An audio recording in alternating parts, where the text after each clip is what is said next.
Relay शर्यत पहिल्यांदाच आयोजित केली जाणार आहे.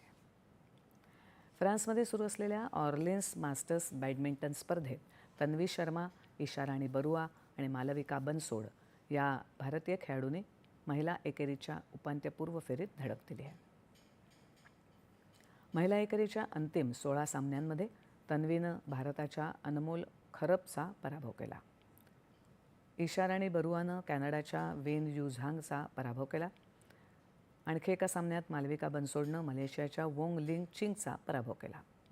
पुरुष दुहेरीत अर्जुन मदाथिल रामचंद्रन आणि हरिहरन या जोडीनं उपांत्यपूर्व फेरीत प्रवेश केलाय.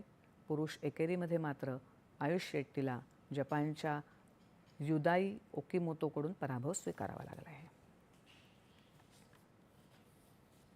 आणि आता पावसाची बातमी. राज्यात काल विविध जिल्ह्यांमध्ये पुन्हा एकदा वादळी वाऱ्यासह अवकाळी पाऊस आणि गारपीट झाली. छत्रपती संभाजीनगर, धुळे, अकोला, भंडारा, बीड, बुलढाणा, नाशिक या जिल्ह्यात पावसामुळे शेती